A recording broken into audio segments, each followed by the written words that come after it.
आयशा अपने लहंगे को धीरे से उतारकर दानियाल के करीब आने लगी थी, मगर उसका दिल जोर जोर से धड़क रहा था।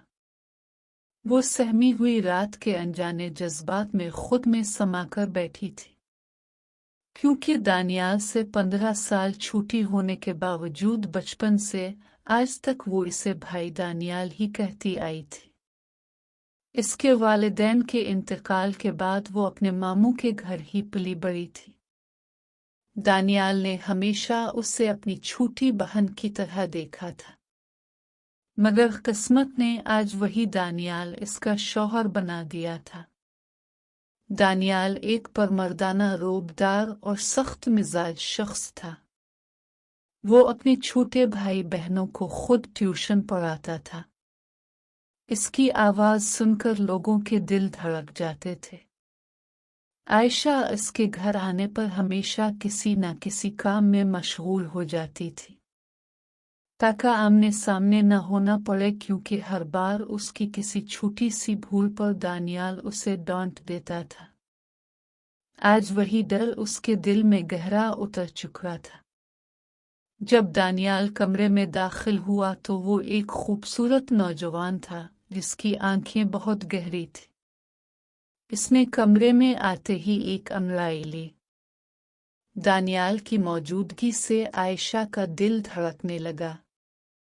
वो सामने सोफे पर बैठ गया, गर्दन पीछे टुकई और अपने ख्यालों में खो गया। उसने कभी सोचा भी न था कि जिस लड़की को वो बहन की तरह मानता था, आज वो उसकी दुल्हन बनकर उसके कमरे में मौजूद होगी। कुछ देर बाद दानियाल उठा और आयशा के करीब आकर नरम लहजे में कहने लगा, आयशा देखो। इस नाम से पुकारे जाने पर आयशा कांप गई और कांपते हुए बोली, जी दानियाल भाई। दानियाल का चेहरा थोड़ा सख्ती से भर गया, मगर उसने खुद को कंट्रोल किया और कहा, अब ये भाई वाला लफ्ज छोड़ दो, हम दोनों अब शौहर बीवी हैं। आयशा डर के मारे खामोश हो गई।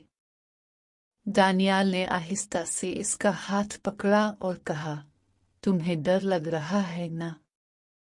मुझे पता है ये रिश्ता अचानक हुआ है।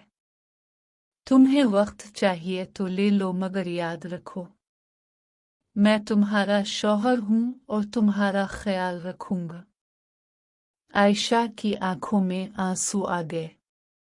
वो बोली, मुझे कुछ वक्त दे दे। दानियाल ने सर हिलाया और कहा, ठीक है, मैं तुम पर कोई दबाव नहीं डालूंगा। वो सोफे पर बैठ गया और आयशा को बिस्तर पर बैठने का इशारा किया। आयशा ने झिझकते हुए बैठकर अपने हाथ आपस में मिला लिए। दानियाल ने बात बदलते हुए कहा, तुम थक गई हो, आराम करो। आयशा ने हल्का सा सर हिलाया, मगर उसकी आंखें अब भी झुकी हुई थी। कुछ देर खामोशी रही। दानियाल उठा, अपने कपड़े तब्दील करके एक आरामदेह लिबास पहनकर बिस्तर पर लेट गया। आयशा ने भी अपना भारी जोड़ा उतारकर सादा सूट पहन लिया और बिस्तर के एक किनारे पर लेट गई। रात गहरी हो रही थी।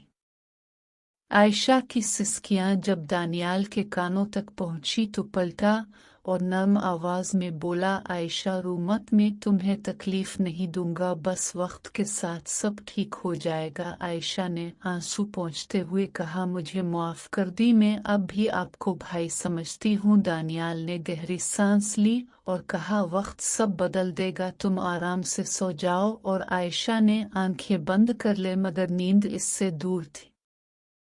दानियाल भी इसी तरफ देखता रहा। इसके दिल में एक अजीब सी कश्मकश थी। सुबह जब आयशा की आंख खुली तो दानियाल तैयार होकर जा चुका था। इसने आयशा के लिए नोट छोड़ा था कि घर वालों के सामने नॉर्मल रहना।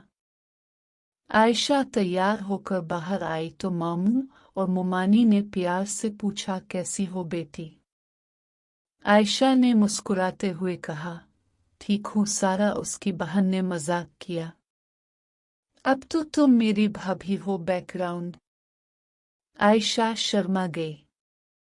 دن بھر گھر کے کاموں میں مشغول رہی۔ شام کو دانیال واپس آیا تو ولیمہ والے فنکشن کی تیاری تھی۔ دونوں تیار ہو کر ہال میں گئے جہاں سب مہمان موجود تھے۔ فنکشن ختم ہونے کے بعد جب وہ واپس کمرے میں آئے تو عائشہ تھک کر بیٹھ گئی۔